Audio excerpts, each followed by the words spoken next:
সম্মানিত ভিউয়ার্স, কেমন আছেন সবাই? আশা করি আল্লাহর রহমতে ভালো আছেন, সুস্থ আছেন। আপনাদের সাথে আমি রয়েছি মোহাম্মদ রাশেদ মোশাররফ, শিক্ষক নিবন্ধনধারী, কারিগরি শিক্ষা ও trade instructor, Itna Nurpur DD মাদ্রাসা, ইটনা, কিশোরগঞ্জ। সম্মানিত ভিউয়ার্স, আপনারা দেখছেন ভোকেশনাল টিভি।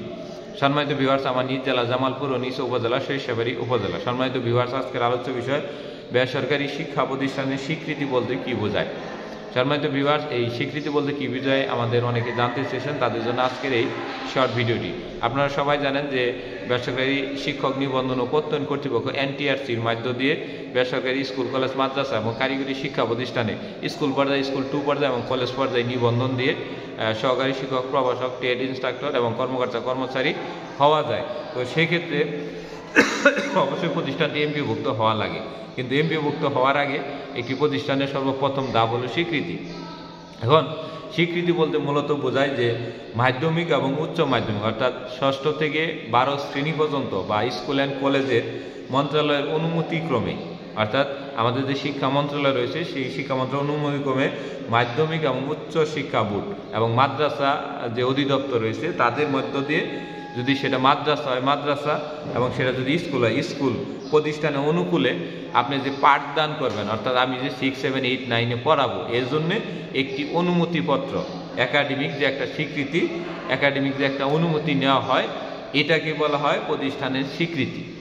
সহজ করে কিন্তু আপনাদের বিষয়টি বুঝিয়ে দিলাম। অর্থাৎ আপনার পাঠদানের জন্য শিক্ষা মন্ত্রণালয়ে গিয়ে একটি প্রতিষ্ঠান, আপনার প্রতিষ্ঠানের যে আমি 6ষ্ঠ, 7ম, 8ম, 9ম, 10ম, একাদশ পর্যন্ত যে পড়াবো এবং এটি আমি বৈধভাবে পড়াবো, তার জন্য শিক্ষা মন্ত্রণালয় থেকে একটি অনুমোদন পত্র নিতে হয়। এই অনুমোদন পত্রকে এই আপনার কি বলা হয়? স্বীকৃতি বলা হয়, প্রতিষ্ঠানের স্বীকৃতি বলা। আর স্বীকৃতি পাওয়ার পরে আপনি কিন্তু প্রতিষ্ঠান এমপিওভুক্তির জন্য আবেদন করতে হয়। তাই প্রতিষ্ঠান প্রথমে চালু করার আগে, চালু করার পরে সর্বপ্রথম যে ধাপটি হলো সেটি হলো প্রতিষ্ঠানের পাঠদানের অনুমতির জন্য আপনাকে অবশ্যই স্বীকৃতি নিতে হবে। তো সম্মানিত ভিউয়ার্স, আশা করি ভিডিওটি বুঝেছেন।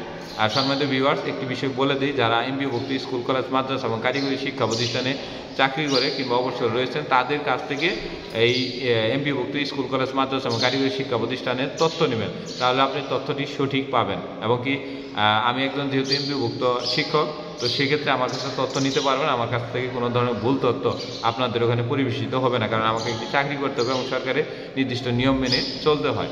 তো আপনাদের যদি কমেন্টে কোনো বিষয় জানার থাকে যে বেসরকারি শিক্ষক নিবন্ধন ও প্রত্যয়ন কর্তৃপক্ষ সম্বন্ধে, অবশ্যই কমেন্ট করতে পারেন। ছোট ছোট কমেন্ট হলে আমরা কমেন্টে উত্তর দেওয়ার চেষ্টা করি, বড় হলে আপনারা হোয়াটসঅ্যাপ কিংবা পার্সোনালি কথা বলে সেই বিষয়টা সমাধান করার চেষ্টা করি। তো ধন্যবাদ সবাইকে, সবাই ভালো থাকবেন।